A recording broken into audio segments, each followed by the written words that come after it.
Hi, everybody, and welcome to our Grow Fall Sessions.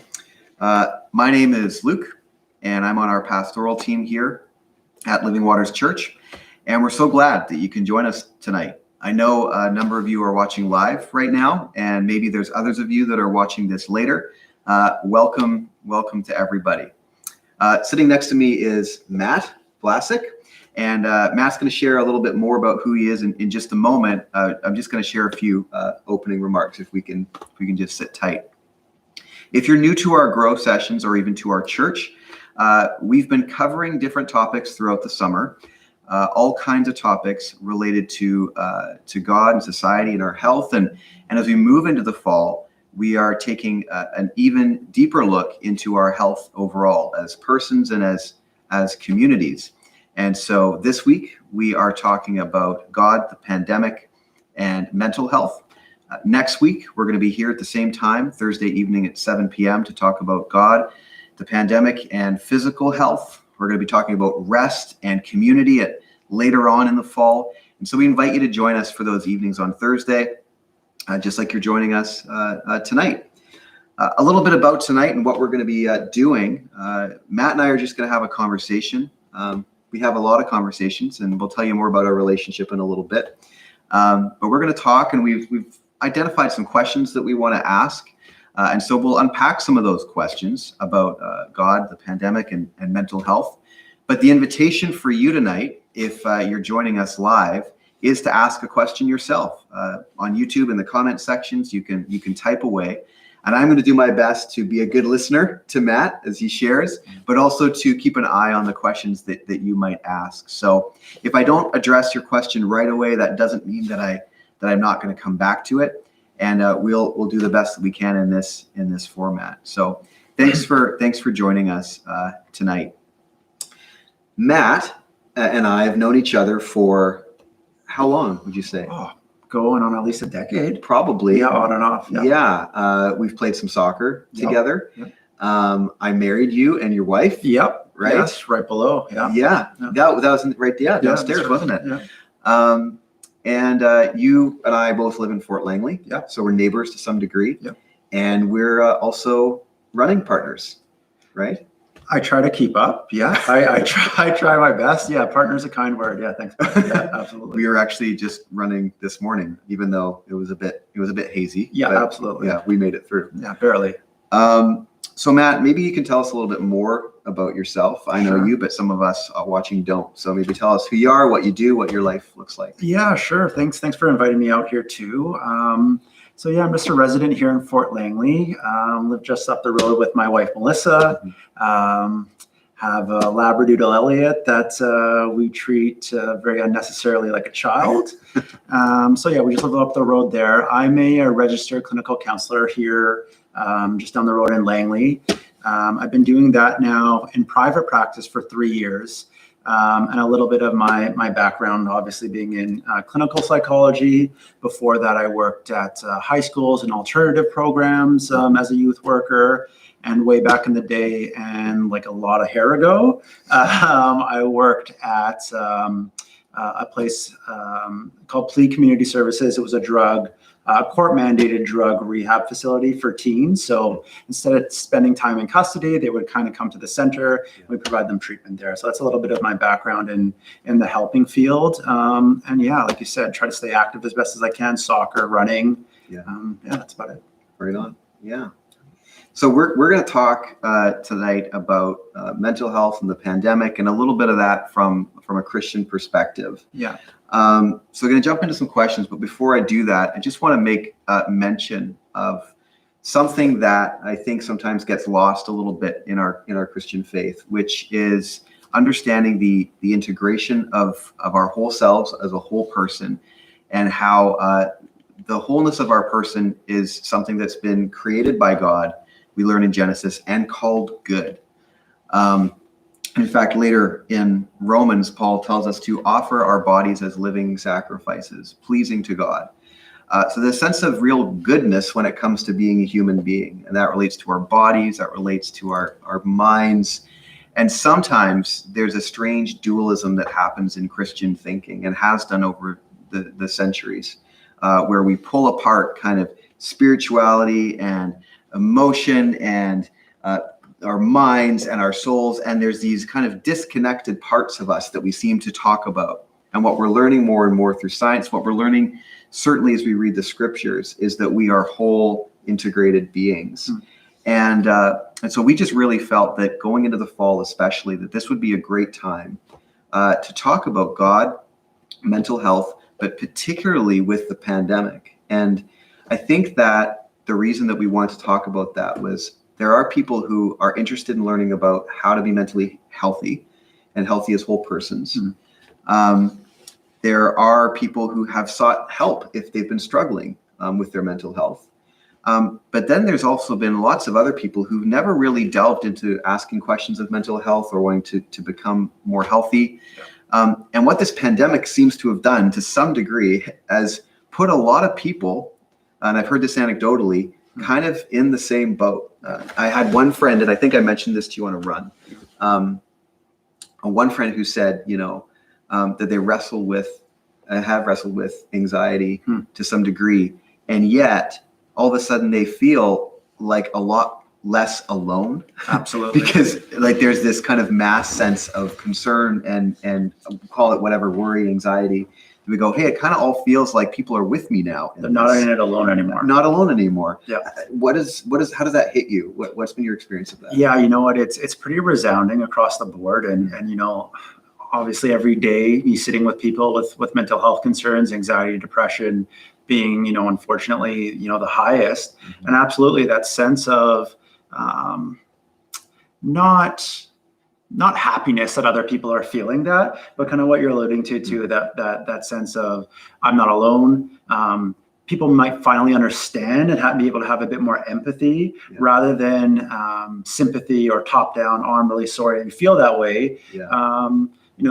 Fortunately, unfortunately, it takes a lot of us experiencing, certain dynamics to really fully empathize with people, and that's just the way that we're wired in a lot of ways. So yeah, I'm hearing a lot in my day-to-day work too. Yeah.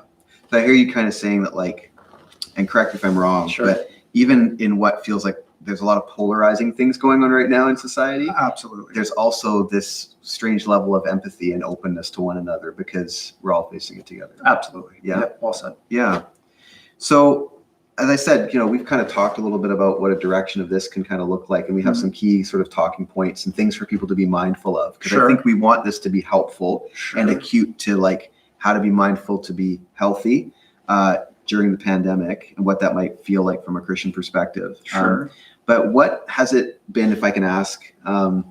Welcome to a counseling session with me. Yeah, exactly. Tell me about your mother, right? What has it been like for you personally? What have you experienced?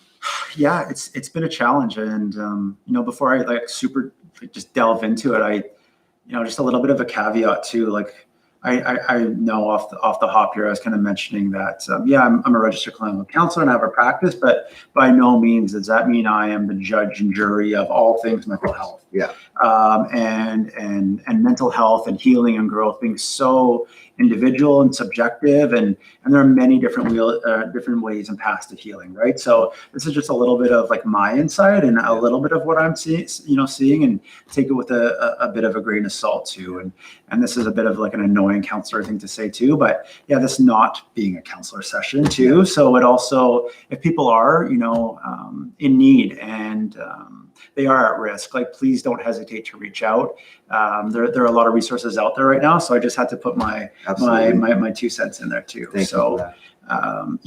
Just in terms of my own struggles, I'm naturally, as you know, like quite an introvert, and so I'm finding almost justification and rationalization to really reinforce my introversion. And one thing that maybe we can talk about a little bit today that I work with a lot of people is that notion and concept of balance. Balance in thought, balance in action, balance in behavior, balance in whatever. And definitely everything being equal in society, my introversion, extroversion, whatever you want to call it, being out of balance. And so this almost reinforcing that and me finding justification and reasons to be introverted. And well, I guess I can't go out, and well, that activity's off the table. And instead of being a bit resilient and creative and adaptive, I found myself maybe being doubling down on that introversion, which I strangely and comfortably like sometimes. So, people like yourself sometimes pushing me out of it really helpfully is what I need right now. So that's definitely one area. I can really, it's interesting you say me pushing you out of that, because I would say that's exactly the camp that I tend to live in. And for the first maybe month, when kind of we moved into a bit of a lockdown situation, I was like, I'm good, right? Like, this is okay. This suits me. And then there came those points of going, well, no, this isn't good. And then came a longing and a deeper sadness and a grieving. Whereas other people, even like on our team, they were grieving like immediately. They're like, we can't hug. I'm not around people. This is killing me. Yes. And so there's I love that point. There's a variation of expression to this, right? And I found some people that had grieved the loss of what we had to some degree in terms of connection. We're doing that earlier, and others of us seemed like we were weathering it well. We just now grieving it kind of later. And it sneaks up on us too, right? Like it really can. And that's kind of, I don't want to use like a buzz term like haphazardly, but that's kind of what like slow burn trauma is, right? And I think for a lot of us this is a traumatic kind of experience in time that if we're not really attuned and recognizing like the warning signs of what's going on for us, it can really sneak up for us on us. And it's funny you mentioning like the running before, and you kind of like tongue in cheek saying like, well, maybe I'm not the one to push you out of introversion because I struggle with that. We've been on, I don't know what, let's say, 10 runs together. And it's a bit of a running joke, right? Like, well, if the wind direction is coming from here and it's not exactly, 61 degrees, and because I tend to make excuses not to push myself out of there. We probably asked one another, or you've asked me rather, 25, 30 times and only taking it up 10 or 11. And so it being hard and being, that's a way that I can just really almost superficially like empathize with. It's a tough go for a lot of us out there. Yeah. Well, you say a lot of us out there, like, thanks for sharing vulnerably about like where you're at. And I feel that. What else are you sensing in terms of what people are facing and what you feel is bubbling to the surface? We've been in this for 6 months now. Is it weird to say, are there trends or are there things that we can see generally that seem to be emerging? It's, I think this is one for me personally, and one that I've seen kind of extrapolated in day-to-day work. I don't know how to phrase this the right way, but the things we take for granted and schedule and routine being so important. And it's so ingrained in like our everyday lives when COVID wasn't going on, that everything was a given, from school to church to sitting this far apart from, like closer than this far apart to one another. That I feel people are struggling with the motivation and struggling getting a day-to-day routine going on. And that makes sense because our society is so geared to, 9 to 5 or whatever routine that's kind of ingrained. And now we kind of have to work for it. Now we have to kind of carve it out. And that being tough, right? Finding the discipline of routine and going, this is good for me and I'm going to put this in place. And just doing that itself is hard work with trying to keep up with life every day. Oh, absolutely, man. Like that intentionality to carve out a routine, being tough. And it's really tough. And so, that being one, and I think, along with it, a real lack of motivation to kind of progress and move forward.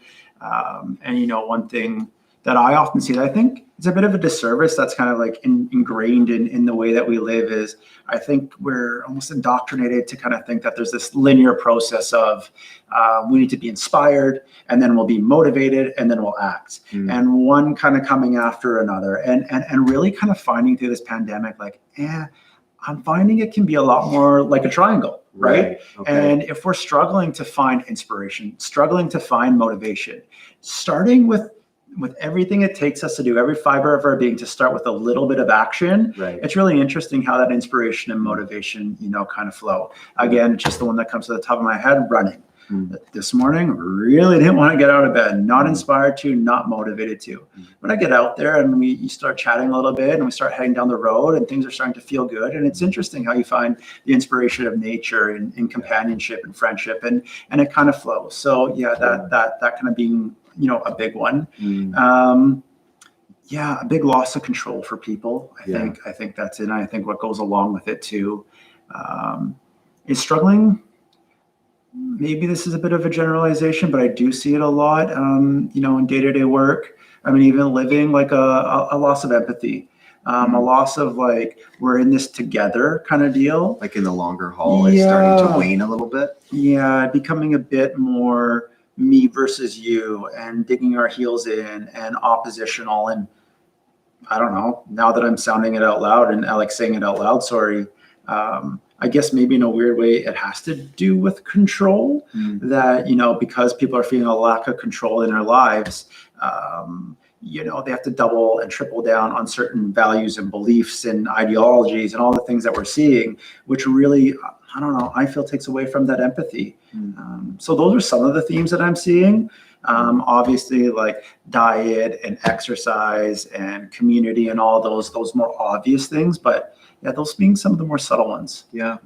Those are insightful. Like what you talked about, inspiration, motivation, and action, and we often see that it starts with inspiration, then goes from there. Yeah, but you can apply that so much to so many different areas of life. I mean, as someone who writes a little bit, like if you're sitting around constantly just to be inspired, like it happens rarely. And there's moments where the flashes happen and then you're inspired. But that's why writers are told every day, you write your pages and you just write as that action. And then the inspiration comes along and the motivation comes along as you do it. And there's some days where it's going to feel awesome and other days that are going to suck, but you're writing and that's healthy and that's part of what you're doing. And there must be just a million other rituals that we could point to that would be healthy to kind of keep in mind. It's not a linear list, but a triangle of those things. Absolutely. And if we're, like you're saying, if you're struggling finding those other two tenets, and I'm not, under any facade or naive to think that it, for a lot of people out there, it takes every fiber of your being. And if anybody's watching, maybe saying like, wow, that's easy to say to just act. And no, I really do understand that first little bit of action being really tough to getting out of bed in the morning. For some people and that being courageous and tough in of itself. But it's, I don't know, we live here in Fort Langley, so it's kind of like a train, right? Trains are really hard to start moving. But once you get a little bit of momentum, it's actually really hard to stop. And that's just kind of what I've anecdotally kind of found. Yeah, that makes sense. Unless we're running, then we want to stop all the time. For me, yeah, absolutely. Or if it's raining, or if it's too windy, or if it's cloudy. Yeah, exactly. I'm surprised you run with me because, man, some of my running gear I've had for years and the stink is just in it. Like it's not going anywhere. You got some short shorts sometimes. Like, put the sunglasses on. Hey? I know, especially after not getting any sun this summer, that's for sure. So maybe we can talk a little about some of these key areas that we wanted to focus on. Sure. Maybe I can throw like a framework out for people who might be taking notes or sort of to want to know where we're headed with it. Sure. There's 3 areas that we kind of talked about that we thought would be helpful in considering when it comes to staying mentally healthy in the pandemic. And the first that we're going to talk about is awareness. The second is vulnerability and ownership. And the third is network. So that's, again, awareness, vulnerability, and ownership. And then the third is network. So let's talk about awareness to start. What about awareness is important when we talk about staying mentally healthy in a pandemic? Yeah, when it's a bit, when there are times like these that are, a bit of a slow burn, things can creep up on us. And, we all need to adapt. We all need to survive. We all need to thrive, or have that need to want to thrive anyway. And I think sometimes when we're in the pit, like some of us are right now, and like it feels like we develop certain coping mechanisms and boundaries and survival tools to get by, to survive, because we need to, and it's absolutely necessary. So that might look like, out of necessity, isolating, That might look like at times, social distancing. That might be like a whole variety of different coping tools. Maybe having to shut down a little bit emotionally because now you're inside with somebody who you live with and you need to put some boundaries in place. And that's great and that's fine. And there's no detriment to that at all. The only thing is that sometimes we develop these coping tools that help us thrive and survive. And then situations end. And then we move to new life environments. And then it's almost like these things that we built up to get by, we still carry with us and we no longer need them. Right. We're safe now. We will end up, God willing and looking like it and being hopeful that we will end up transitioning out of this. So just being mindful that, we need to do what we do need to do right now to get by. Absolutely. But sometimes unchecked and unaware, they can come with consequences down the road. Yeah. And what actually once helped us can at a time harm us. Yeah. Yeah. So, yeah. Or constrict or stifle. I don't know if this is on at all, but the picture that came to my mind is this picture of like water wings. I'm going, I need water wings right now in this situation. Yes. And then you grow and all of a sudden something changes and you've got these water wings that maybe now you don't need because you're trying to put a t-shirt on. And you're like, no, I need the water wings still. So you're saying we should be aware of what we're putting in place to cope right now. Absolutely. And go, it's good to do that. Yep. But be mindful of what that could do over a long period of time and just continue to check in on what those coping mechanisms might be. Yeah, that's exactly right. Yep, I think that's spot on. Yep. What you mentioned some briefly, but maybe we could draw some of that out. Like, what would you say are some coping mechanisms that we're using right now that we should say those are fine and well and good, but we should be mindful of those over the long haul that could be potentially detrimental, especially in a pandemic situation, very specific to that. Yeah, in a pandemic type situation, I definitely think I think sometimes we have to believe in certain type of thought patterns, and sometimes that can look like a bit of pessimism, a bit of cynicism, and a bit of like consolidating and checking out of like open-mindedness and hearing others. And I think there is a real time and place for that because, like I said, we're all struggling with control and finding meaning and navigating our way through this. Yeah. So, I often see that in relationships with people that I work with. They're losing trust for their partner, losing trust for the world, losing trust for institution, losing trust for government, so on and so forth. And you know what? Hey, there's no judgment. There's no... Sometimes we need to do that to get by. Yeah. I don't know. I'd argue that eventually that will come at a bit of a cost. That could come at a bit of a detriment. Yeah. So that's just one that kind of comes to mind that I think about. Yeah. That I see kind of often. Yeah. So the overwhelming response of potential, let's just categorize it as like negativity towards what's going on. Going, yeah, that's real. We have to own that. We have to call that what it is. Yep. We have to grieve, but also going, there's a point at which we do need to think positively about the world. And what I find interesting about that, as we actually are coming up in a few weeks, not too far away on Thanksgiving, right? I think of how healthy gratitude is. Yes. Especially rooted in the Christian tradition, because what I think gratitude does for us and Thanksgiving does for us is it draws us back into the story that we believe we're living. And the ultimate story of the gospel is actually of hope and of a future, no matter what our circumstances we're facing. Now, sometimes in Christian history, that's turned a bit happy clappy, like everything's fine, put a smile on your face, like Jesus loves you, so you have nothing to be sad about. Sure. We're not saying that, but we're saying there's stuff to be sad about. There's stuff to respond to negatively and to say that's hard and brutal and we just have to own it. But there's also a point to going, but the big picture here is there is a hopeful future. When it comes to the story of Scripture, and maybe some gratitude can help us inform that. And there's a lot of health. There's a lot of health in that, it seems. Yeah, hope. From a spiritual point of view, from a more clinical, psychological kind of view, being everything. Being, there's so many different studies and so many different ways of. Looking at healing from a clinical counseling point of view, right? There's emotion-focused therapy and cognitive behavioral therapy and mindfulness, and you could go down the gamut, and they all have a place, I think. But there are these underlying tenets of empathy, unconditional positive regard, hope, non-judgment, that really, like, there's a lot smarter people than me have done a lot of research kind of showing like that tenet of hope. Yeah.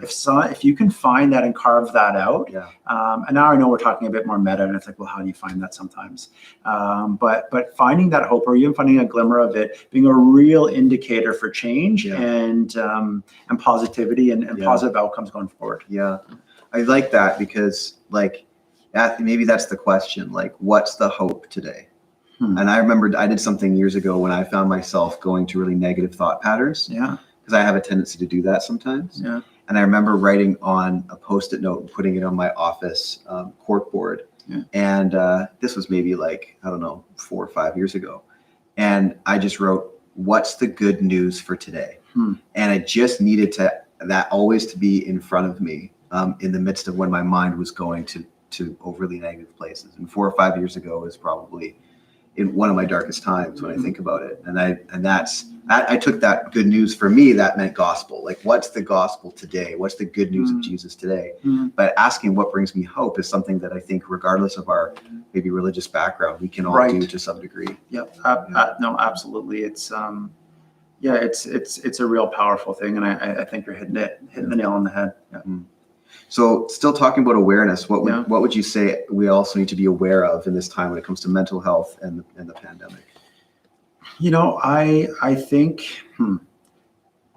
there needs to be, in terms of awareness, aware of like what we're saying to ourselves about ourselves in terms of our progression or lack thereof in some of our minds of hope and growth and all those great things that I think we need to have a little bit of grace for ourselves, a little bit of compassion, a little bit of forgiveness. I'm going back to like psychology 101 here, but I think there's a guy, Abraham Maslow, and his like, lots of people probably know this too, like this hierarchy of needs that he came up with. Sure. Yeah. And it being pretty controversial and some, flaw in the logic and theory, but I'm reminded of it a little bit, and I don't know, maybe it's just naivety, but I really do think there's an element to that model that kind of, he kind of outlined, like we have different stages to progress through as humans. And at the top of that pyramid is kind of the hope, growth, self-actualization. It's where we want to be,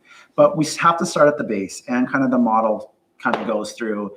You can't get to the next level without satisfying the first. So the first kind of being physiological needs, water, food, shelter. Sure. A lot of us have that, but there are 5 levels to this. And the second level being safety needs. So things like home, employment, money, health.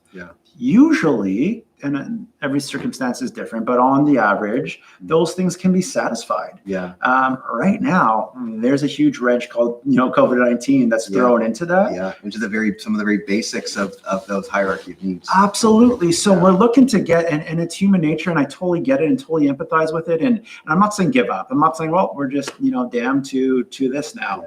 Of course we keep striving, and of course we keep the faith, and of course we keep trying to strive and grow. But at the same time, a lot of us, the pandemic is taking away things like homes, jobs, money, health. First and foremost, health. That it's almost not impossible, but much more difficult to try to progress. So that isn't to say, well, we're screwed and good luck. But just to recognize and acknowledge that it's much more difficult to get to where we want to go, and just having a little bit more grace and compassion for ourselves. That maybe right now in some areas, status quo and that survival word that we threw out earlier, maybe being okay for sometimes. Like that's okay. Yes. Take the pressure off. Yes. Yeah. I remember seeing someone, I can't remember, Twitter or somewhere, where someone said, like, in the first couple months, like, it's actually okay that you don't write the next great novel during the pandemic. Because all these artists were going, oh my goodness, I've got all this time, I'm at home, yada, yada, yada. And like, this is a place where I now need to create incredibly and all that kind of stuff. And Taylor Swift just wrote a whole album and released it. And like, what am I doing? And it's like, well, hold on. Like, sometimes the positivity for the day is I made it through and I didn't throttle the person I'm living with.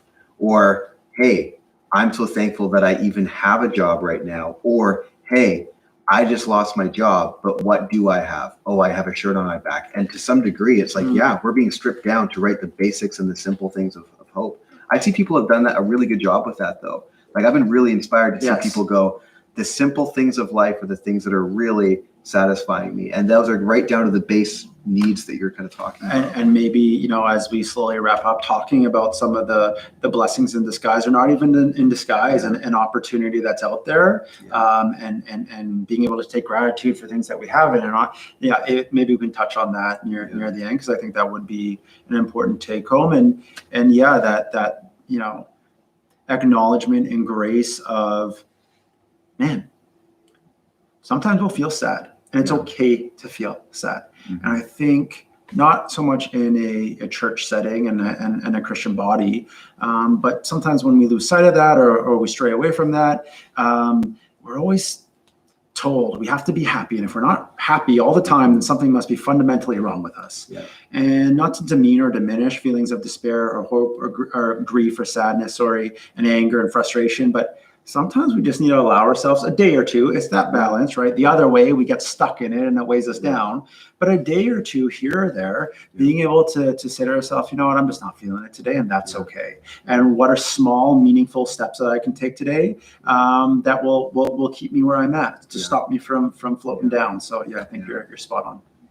You know what I've noticed is before the pandemic, people would often say, "Hey, how are you?" And everyone would kind of go, "Oh yeah, you know, good," or whatever, or busy, because we're trying to look like we've got things going on. And it seems like that question is finally being like, because it's all so much has been stripped away. That question has really now forced people to go, I really just am going to actually tell you like how I'm doing. And we've almost, it feels to me like when I ask that question, and that question's asked to me now, that we've maybe made, this could just be my experience, made some more room for that, where we kind of go, hey, when I first see you, I'm actually going to check in and go, so how are you? Like, not generally, because we all know how we are to some degree. It's pretty difficult. But how are you like right now? And just building a little bit of that empathy is. I love it. And even as we're talking, like getting a sense, knowing what's going on out there, and knowing the tone, and knowing the pandemic, but also feeling, like you just saying that, like feeling hopeful, feeling grateful, feeling, wow, I didn't even pick that up. And then just me feeling like, as an introvert who loves deep, meaningful conversation like this, but almost loathes that superficial kind of surface level conversation, feels a bit tiring. And selfishly, like liking that, like you're exactly right now that you say that, stripping that away, that and it's to nobody's detriment. It's just vernacular and just the way you know that we're kind of conditioned. But now being raw and vulnerable and real. And, you know, like I actually find myself in some counseling sessions, sitting down with people and kind of, you know, sitting down and, so how you doing? And or in the lobby, like, hey, how's it going? And then me being like, oh yeah, I know why you're here. I know how it's going. Like, what is? And I always have to apologize and like, sorry, loaded question. It's just something that we say, and usually people like brush it off pretty well and pretty forgiving. But fair enough. So it like, as we move kind of like out from that awareness thing, is there anything else to do with awareness that you'd say we need to be? I think just being mindful and aware that burnout and compassion fatigue and loss of motivation doesn't just happen like that. There is a slow, gradual decline of that. And so to kind of be more, it's difficult. It's hard to be a bit more attuned to our emotional warning signs, I guess. We all have warning signs of lead up that, you know, we might be hitting a bit more of a depressive state, or we're getting angry or we're getting anxious, and to be a bit more attuned of that, and kind of just aware that burnout doesn't just happen, that we can stop the slide. Sometimes it feels like we absolutely can't. But if we can become a bit more aware of what's going on internally, we can nip it in the bud a little bit sooner, I think. And I think that's just the last little piece I touch on, and I want people to hear about awareness. But just to not, do you remember, we're just not made of steel, and to check in on ourselves a little bit. Absolutely. And use the people that might be around us to do that. I mean, I remember there was a time where I thought, I'm concerned that I might be sliding into depression. Yes. And so I went to see my therapist. I have a therapist. Who's not you. Except I haven't seen them much now. That's why we're going on so many runs. Yeah, exactly. Free therapy. Bill you accordingly. Yeah, exactly. And I sat down and I was like, hey, I'm actually concerned that I might be depressed. And he's like, great, take this test. And I took this little test. And I sat down with it and give it back to him. And he's like, well, I know this is just like a 24 question little thing, but it's actually pretty accurate. I can tell you that you're not depressed. I'm not going to disqualify your feelings. You might be feeling down, but I'm not seeing any huge warning signs. But just the fact, and I'm not trying to like tell a hero story about Luke here, but just the fact that I was like, oh, I should be aware of that is only because I had learned from others that it's good to check in with yourself, and then good to go to others who might be available to you to even ask that question. Absolutely. Yeah. So let's talk about vulnerability and ownership, and maybe that is a natural segue kind of into that. But why would you say vulnerability and ownership is the second thing we need to kind of pay attention to in the pandemic when it comes to mental health? Yeah, and this is, and like full disclosure and full transparency, this is where now, when everybody has a different view and a bit of a different lens on like healing, and I tend to just be a bit more biased into like the emotional domain. So a little bit of this might stray into that. So and it's not the be all end all. It's just kind of what I'm trying to. We get that you're just one voice. Yeah, absolutely. So, I think being vulnerable takes a real element of being attuned and listening to our emotions, which we're not always, the best at. We have emotions for a reason. And, I often say to people, like, our emotions have work to do. Yeah. And if we don't let them do the work they're intended to do, a lot of distress can kind of come from that. Yeah. Don't push it down. Oh, yeah. I'm going to say this anyway. I usually say to like younger, like teenagers who are a little bit more like begrudging to like sit in therapy to kind of be like, hey, dude, I have a point with this, but like, have you ever tried to hold in a number 2 before? And they'll kind of laugh and be like, what? I'm like, I have a point. And I'll usually like my rant is a little bit like, holding in our emotions are kind of like holding in a number 2, right? Like the longer they stay in, the worse things are going to get. They're going to come out anyway, and they're going to come out when we least expect them. And people laugh because it's stupid and immature. No, it's a really great picture. Yeah, absolutely. So, the importance of emotional mixing. So I think oftentimes we can get into this, and emotional mixing being a sign of real emotional maturity too. Yeah. So what I mean by emotional mixing and being able to engage in that practice is, I think sometimes too often, myself included, think that we're only feeling one thing at one time, and that can cause us to go way out of kilter, way out of balance, and it's not always the most healthy thing, for adaptation and growth, right? Mm-hmm. So emotional mixing is understanding that, if you have like a pie, understanding that you can have more than one thing going on. You can be, arbitrarily 75% anxious at that pie, but what's the other 25%? And kind of being in tune, and it just moves us from here on the continuum a little bit more into balance, a little bit more into rationality. So there's something called both and thinking. So right now, in line with emotional mixing, understanding that we can have both, like understanding that there are terrible things going on there or outside, and opportunity. Yeah. So both and thinking might look like in the lens of a pandemic. Yep, finances generally, are being ruined. Lives are being lost out there, but I'm becoming closer with my family, and I'm having used the word more gratitude for things that I used to take for granted. So remembering that, there's more than one emotion or thing going on at a time, just helps with balance, with rationality, with easing anxiety a little bit, I think.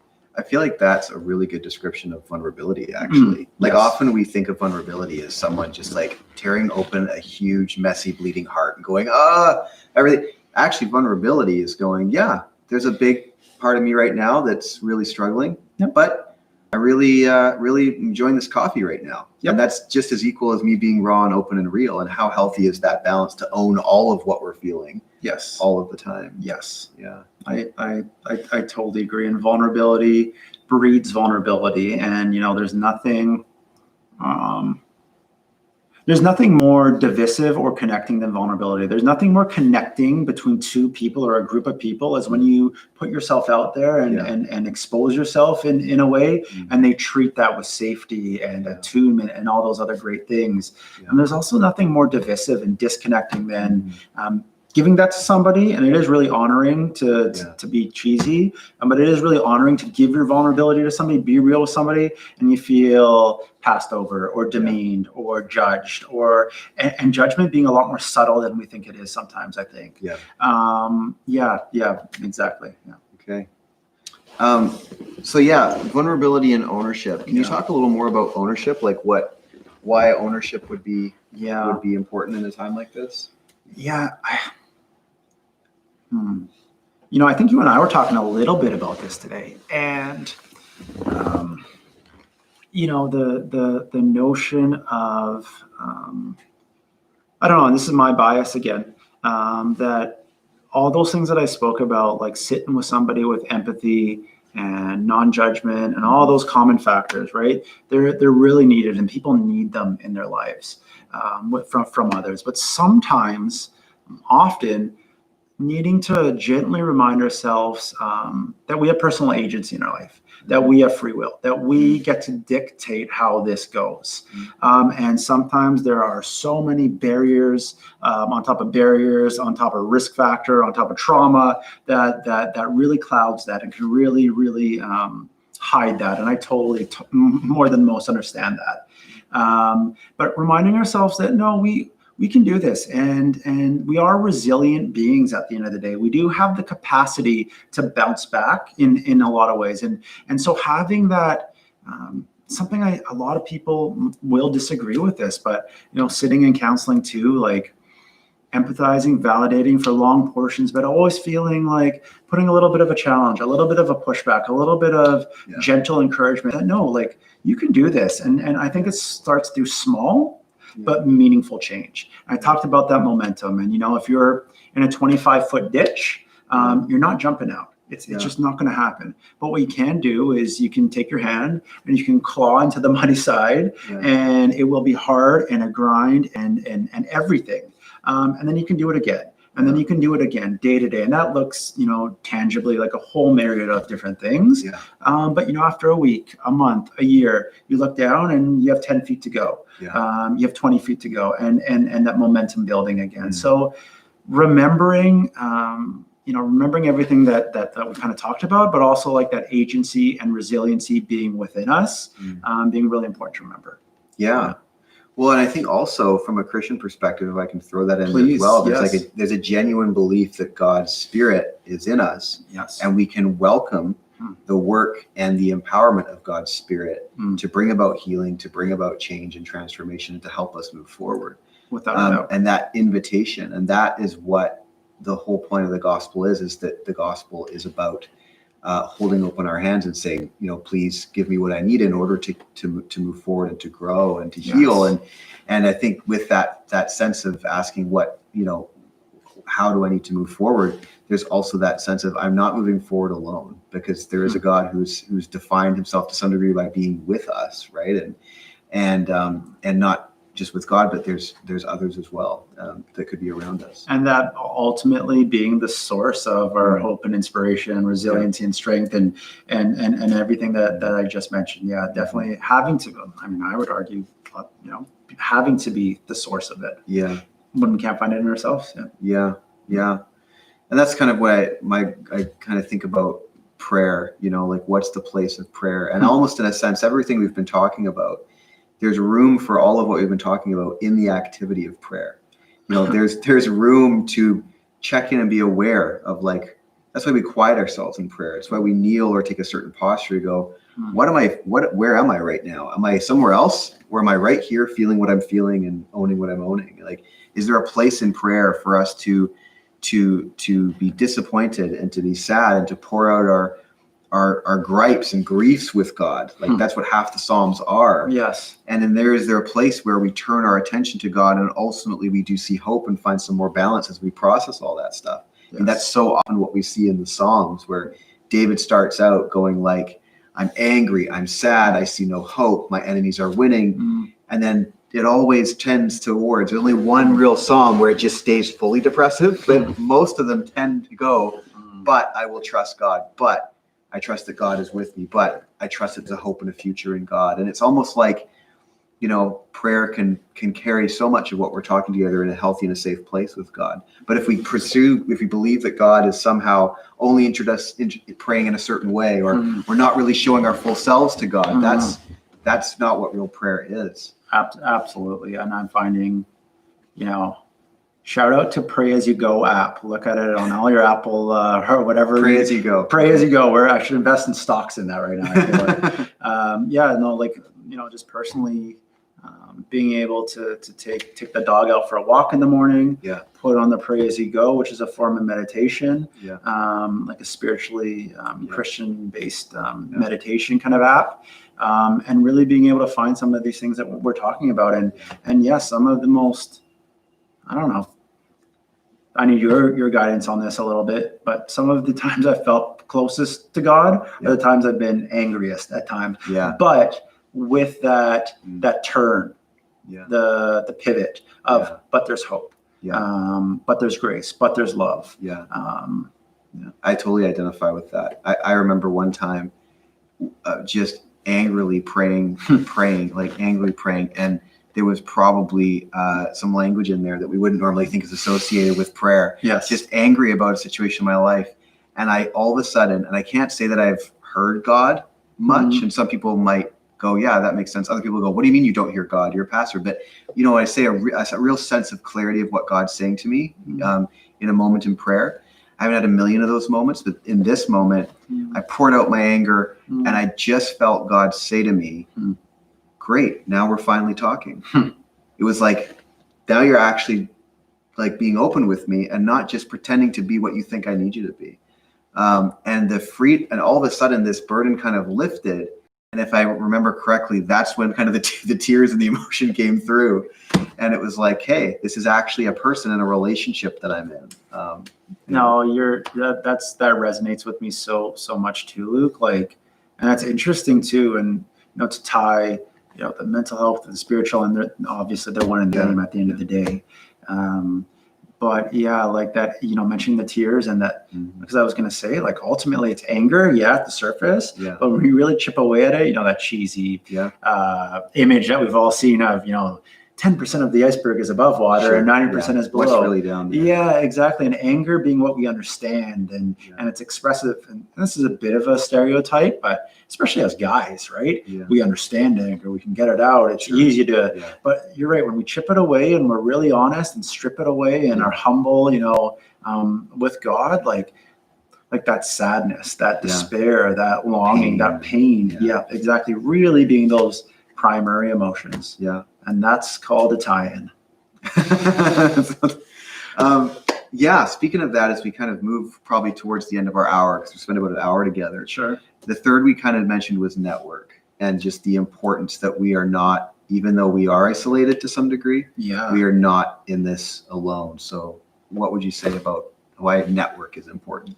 Yeah, I think there are opportunities, right? It's opportunities for gratitude, to take stock of things that maybe we haven't before, trying things with people that we haven't, trying different activities. Like it is a sense of opportunity to try and adapt and try unique kind of avenues with other people. You've done a lot of work and the church has, and being a core tenant of Living Waters too, about community, and so from the spiritual side, like I'm not bypassing the spiritual side, because that is everything. And you and I speaking just on a personal level, like that's probably been a big area of growth for me personally, and still wrestle with of like, oh, well, I can do this at home and I can do this away from the community, and me really being thankful for your gentle and definitely not like overt or judgmental kind of reframe of like who are we in God if we're not with others, if we're not in community? Like, what does that actually mean? So definitely don't want to bypass that at all. But then, flipping lenses a little bit, the importance of attachment and like the studies upon studies. I joked off the top here, right? Tell me about your mother. Sure. And that's a joke, but it's a joke for a reason. Because we are innately biologically wired and spiritually, of course, to connect with others.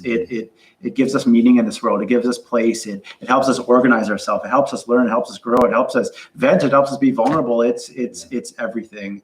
And we need others to really express what's going on. Like, this is a little bit too cute in the wording, like it really is. And it's a little like cue the eye roll here, but the opposite word of expression being depression. Like when you really think about, the consequences, I use that stupid toilet analogy, the consequences that I've seen that we've probably all felt if we're all being really honest and vulnerable with ourselves, the consequences of not expressing. And, depression expression, that's a little bit too cute, but it's often a consequence. Cliches are, not always wrong. Yeah, absolutely. So for all those reasons, community and network being almost everything right now, and finding ways to adapt, through technology, through new opportunities in the community. It also kind of strips away, I don't know the right way to say this. I'm finding COVID has provided an opportunity in relationships and networking to strip away everything else. That often it's two people sitting on lawn chairs 6 feet away from each other, or sitting on the grass, or in the summer having a picnic. And, and again, I'm a guy, so I'm only using that as a frame of reference right now. Too often it being, well, let's distract ourselves with going go-karting or doing this activity, and there's connecting, but I would argue it's at a certain level. And I don't know if this is right to say, but I'm just going to say, like, maybe COVID has provided an opportunity to force deeper and more intimate and meaningful connection with others. Yeah. And or just taking stock of where that might be lacking in our lives. Sure. Right? I've heard one story of someone who was participating in a church, and the pandemic happened, and all of a sudden they realized they kind of had just been attending on a Sunday, and someone said, "Hey, have you got, like, would you have like a small group you're connected with or what have you?" And they were like, "No, but I wish I had, because at this point then I'd actually have some more intimate community." And again, that's not from a judgmental perspective. It's just going, so what is existing for you when it comes to a networking community? And does that, again, connect to awareness of going, this is the time to, even if you feel like you don't have much, of going, what do I need to make sure is in my life? Because I am an interconnected being. We are wired, as you said, for community. We don't do life alone. And we certainly don't do our Christian faith alone. That's why the most prominent description for the church is the body. The body has many parts, and we all need one another to some degree. Absolutely. So as we kind of come to the end of our discussion, Matt, I wonder if I can put you a little bit on the spot here. Sure. And paint a picture. And I don't know if anybody watching is feeling this, but paint a picture and describe myself as someone who's having a hard time right now in my mental health and how I'm feeling. So let's say I'm struggling. I feel isolated. I do feel that I'm sliding into maybe some depression. I'm just having a really, really hard time. And you've sat and you've listened to what I've poured out to some degree. You talked about that nudge, or that those encouragements or invitations for someone. What would you say to me that would be things that I could do, simple steps I could take out of what we've talked about today, that would be good and positive and healthy steps for me to take? Yeah, absolutely. I think, again, cliche of all cliches, but them, like you alluding to, being there for a reason, like reaching out and not staying quiet, and reach out to somebody, to anybody, Don't stay by yourself. Absolutely not. There's so much out there that shows just one person who you feel connected with to some degree can really make all the difference. Absolutely. So knowing that vulnerability, and it is vulnerable to admit that you're struggling and that you can't do it all on your own. Being vulnerable, definitely not being a weakness, but me, I'm definitely arguing being a strength. And being a brave one, and being really, really difficult. So reaching out, definitely.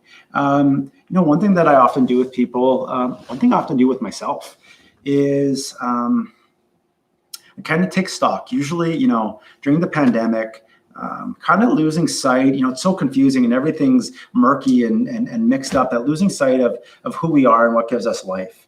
What are those big values and core values that really build us up? And oftentimes we can lose lose sight of that, and they're gone, and we don't know where they've gone. So trying to reconnect with some core tenets and core principles within ourselves that give us life. Oftentimes we don't take stock of that, and the longer we live outside of that, the more distress it can cause us. So, what I do with people and what I even do with myself when I'm in a big pit is I'll rattle off 5 or 6 of my core values or things that give me life.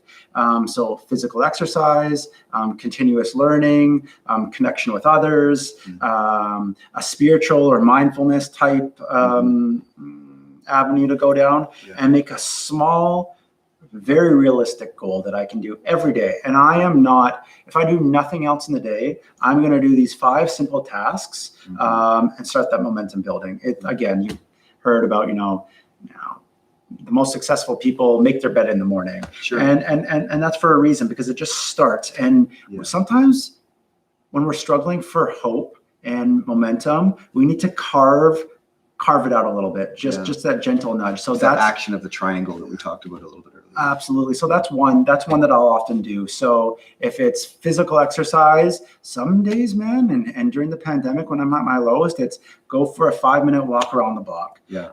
Just to reset. Yeah. A spiritual goal of mine often is just listen to a 15-minute pray as you go. Yeah. Read a chapter of a book, connect with a friend. Yeah. And some days I took days off work. I took a lot of days off work. I took a lot of days off out of society. Yeah. And during those days, sometimes all I could muster up were those 5 small, seemingly trivial things. Yeah. But it's really interesting. The first day, it feels like hell, and it feels like a grind, and it feels like, how am I going to get this done? Yeah. The second day, a little bit easier. Third day, a little bit easier. And the momentum starts to build. So small, meaningful goals that you know are going to be achievable, that will give you a little bit of momentum. Wow. Yeah. That's awesome, Matt. So I heard, first of all, you're struggling, reach out. Yep. Have a network.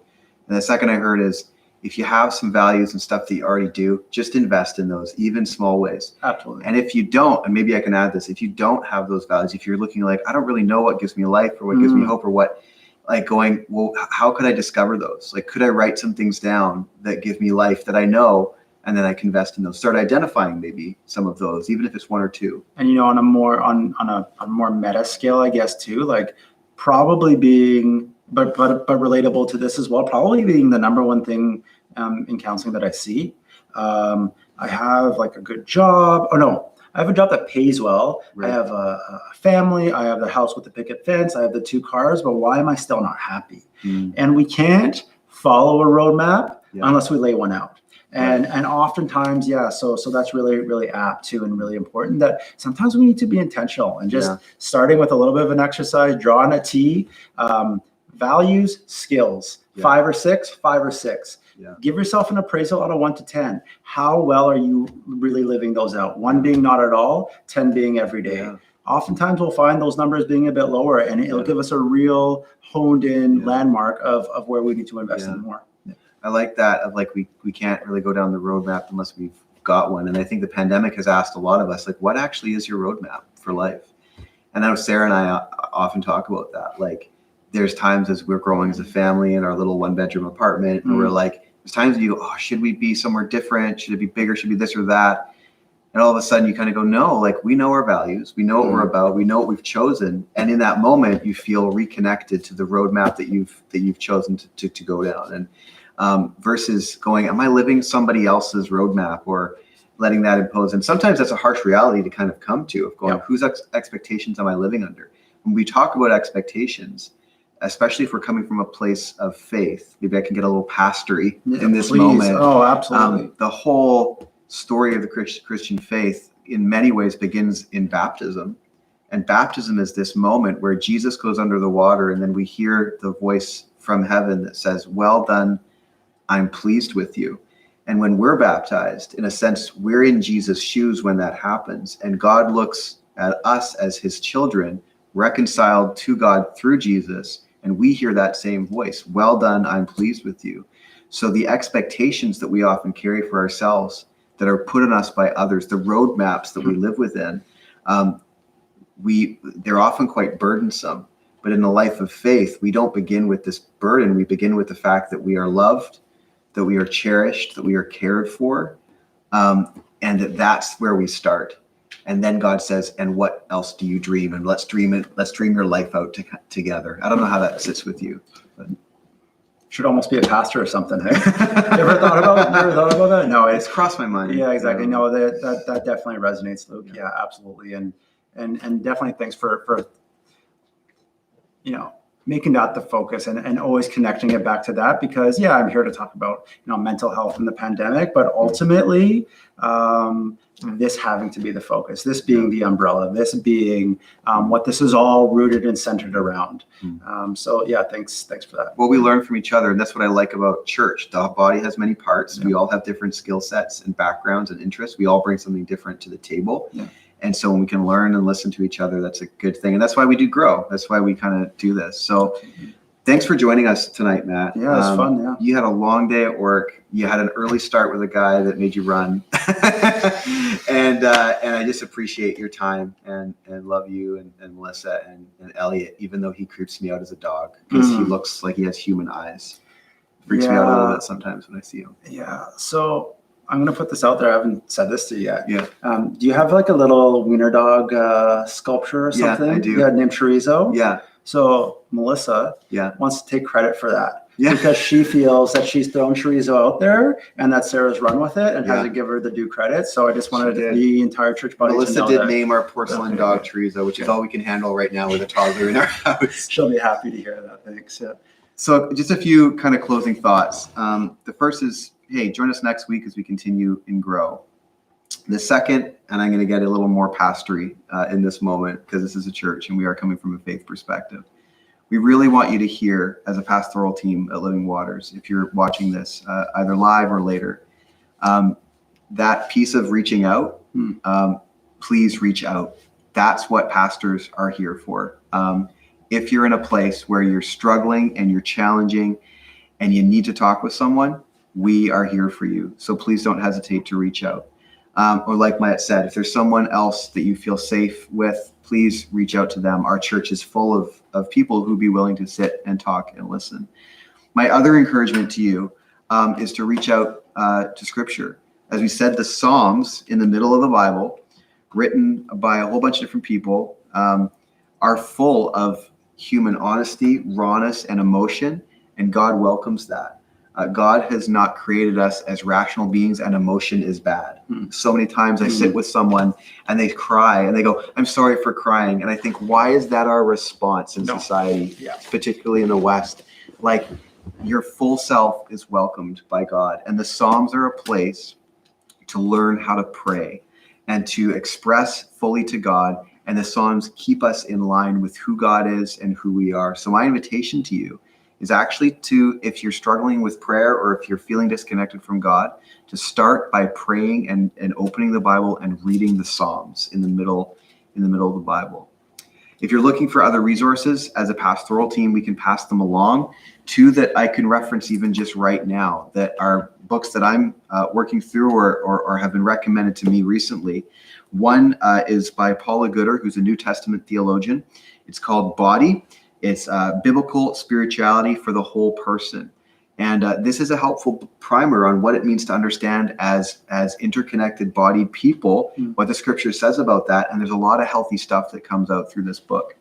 The other book that I've had highly recommended to me is called The Darkness is My Only Companion, a Christian response to mental illness. And this was written by someone with a PhD in that field of psychology, that they themselves were diagnosed as, when they were studying, I believe, with bipolar disorder. And they write honestly about their own experience, and they're wrestling with mental illness through a life of faith, and found in that great hope and future, really. So those are just a couple books. There's a lot of books out there, but really the main thing tonight is just to come back to those three things we talked about awareness, to talk about vulnerability and ownership, and to talk about network. Absolutely. And we landed with network because we think that's a really great starting point. Absolutely. Start with reaching out.